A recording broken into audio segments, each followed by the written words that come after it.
అదే RTV app వార్తల్ని క్షణాల్లో చదివే అవకాశం ఉంటుంది. ఒక న్యూస్ పేపర్, ఒక టెలివిజన్ ఛానల్ మీ చేతుల్లో ఎప్పుడూ ఉంటాయి. నార్సింగి పోలీసు అధికారులకి, అదేవిధంగా కమిషనర్ గారికి, డీజీ గారికి నేను ఒక్క మాట అడగాలనుకుంటున్నా. జానీ భాషా మాస్టర్ని ఎప్పుడు అరెస్ట్ చేస్తారు?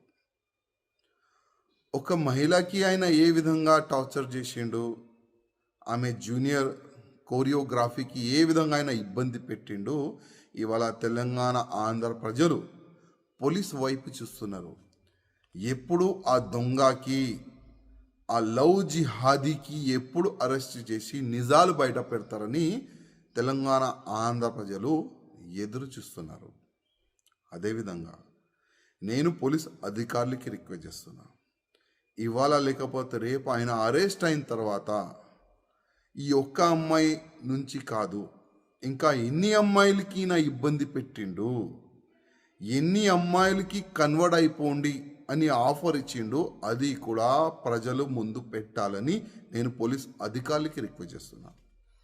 ఇవాళ బాలీవుడ్కి ఇంకొకసారి ఒక నల్ల మచ్చ తీసుకొని రానికి ప్రయత్నం చేసిన ఈ జానీ భాషా మాస్టర్.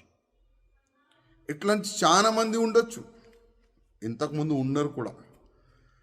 ఈ ఫిల్మ్ ఇండస్ట్రీలో పని చేయడానికి వచ్చే వాళ్ళకి కానీ, ఈ జూనియర్ ఆర్టిస్ట్కి కానీ చాలా వరకు ఇబ్బందులు గతంలో కూడా పెట్టినారు.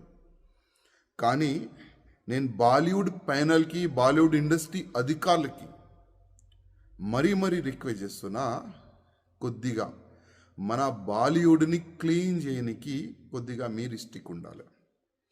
ఇట్లాంటి ఎవరైనా మహిళలకి ఇబ్బంది పెడితే, కన్వర్ట్ గురించి ఆఫర్లు ఇస్తే ఇంకొకసారి బాలీవుడ్లో అయినా కాలు పెట్టకూడదు. ఆ విధంగా మీరు ఒక చట్టం తీసుకొని రాండని నేను బాలీవుడ్ ప్యానల్కి నేను రిక్వెస్ట్ చేస్తున్నా. ఎందుకంటే ఇవాళ చాలా వరకు ప్రజలు హీరో హీరోయిన్ని చూసి వాళ్ళకి ఫాలో అవుతారు, చాలా వరకు ఫ్యాన్స్ ఉంటారు. కానీ ఇట్లాంటి కొంతమంది వల్ల మొత్తం బాలీవుడ్కే చెడ్డ పేరు వస్తుంది. అందుకోసం నేను బాలీవుడ్ ప్యానల్కి రిక్వెస్ట్ చేస్తున్నా, కొద్దిగా మీరు స్టిక్గా యాక్షన్ కూడా తీసుకోవాలని నేను రిక్వెస్ట్ చేస్తున్నా. అదేవిధంగా పోలీస్ అధికారులకి రిక్వెస్ట్ చేస్తున్నా, ఈ జానీ మాస్టర్ ఒకవేళ దొరికితే మీరు ఇంటర్కేషన్ చేయాలి. ప్రేమ ఇంటర్కేషన్ కాదండి.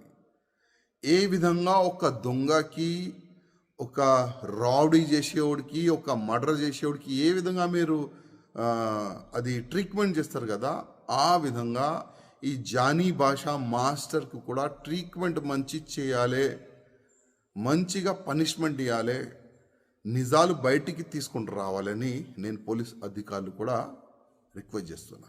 భాగ్యనగర్లో మంగళ్య షాపింగ్ మాల్ వారి ప్రారంభోత్సవాల జాతర సెప్టెంబర్ 22న కీర్తి సురేష్ చే Sudarshan theatre complex RTC cross roads నందు, సెప్టెంబర్ 27న సంయుక్త మీనన్ చే Narsingi main road HP petrol bunk పక్కన, సెప్టెంబర్ 29న శ్రీలీలా గారిచే మణికొండ మర్రి చెట్టు నందు మంగళ్య షాపింగ్ మాల్స్ గొప్ప ప్రారంభం. ప్రారంభోత్సవ ఆఫర్స్ మిస్ కాకండి. Mangalya shopping mall, Telangana, Andhra Pradesh.